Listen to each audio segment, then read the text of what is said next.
Frightened travelers fled Los Angeles International Airport, LAX, on Sunday in the latest case of panic at U.S. airports and other public gathering places. Are Americans getting jumpier about the threat of attack?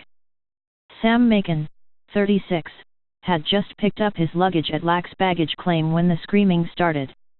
"I couldn't tell who started yelling first," says Macon, a filmmaker who lives in LA, "but within minutes if not seconds I heard somebody shouting something about an active shooter." Until then, the journey for Macon and his girlfriend back from Atlanta, where they'd been for a wedding, had been uneventful. Then suddenly they were among hundreds of people, many screaming and pushing, rushing for safety. The couple followed as throngs of people ran deeper into the building, away from the terminal exit. The further people got away from the exit, the more hysterical they became, says Macon. "By the time we reached the departures area, some were panicking and crying." Reports of a shooting sent passengers running onto tarmac and through security checkpoints without being screened, airport authorities said. Nearly 300 flights were delayed as a result of the security alert. However, LA police said reports of a gunman turned out to be false. They are still investigating the source of loud noises that might have sparked concerns. Image copyright AFP image caption. The number of flights arriving or departing from LAX was said to be about 281 minutes before the panic broke out. Officers detained a man carrying a plastic sword and dressed as the fictional character Zorro, an event that Macon caught on camera. The man was questioned on suspicion of having fired a gun but was later released, police said. The incident comes 2 weeks after parts of New York's JFK airport were closed amid reports of gunfire that later proved to be unfounded. U.S. media said applause from a group of passengers watching Usain Bolt's sprint in the Olympic 100m race started a series of events that snowballed into chaos. In a separate case last week, 9 people were injured when the sound of balloons popping and a fire alarm sent people running for fear of a gunman in a Florida shopping center.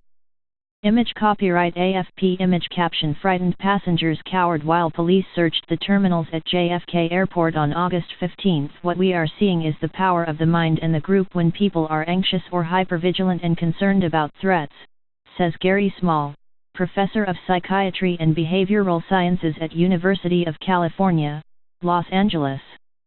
And it's quite understandable what's happening, it's human nature. If you think you're in a dangerous situation, you are going to respond. The trigger for mass panic can be small and isolated, says Small. Although situations vary, the sound of a car exhaust pipe backfiring or comments by just 1 or 2 individuals can cause widespread alarm. This is because people who feel anxious or face uncertainty will naturally look for explanations, Small says. And heightened sensitivity about mass shootings and terror attacks in the U.S. make the worst-case scenario plausible. Gun violence has permeated our conversations and our existence, says Tricia Wachtendorf, director of the Disaster Research Center at the University of Delaware. If you are an everyday person and you hear there might be a shooter, and you have not got any information that contradicts that, it seems reasonable to me that you would move forward with an abundance of caution. Image copyright Reuters image caption. The false alarm caused a great deal of disruption at LAX, one of America's busiest airports. News organizations have been accused of fueling fear with sensationalist headlines. Meanwhile, Gary Small says terror attacks around the world, such as in France and Belgium, have contributed to an anxiety about the threats people face in their everyday lives, with airports and planes the subject of particular concern. Certainly, Americans cannot easily forget about the dangers posed by groups such as Islamic State when these issues are at the center of the presidential election campaigns. And Small says the political atmosphere in the U.S. is fueling a general sense of anxiety that can affect people's reactions during highly pressured situations. People are quite frightened about the divisiveness in the political arena at the moment.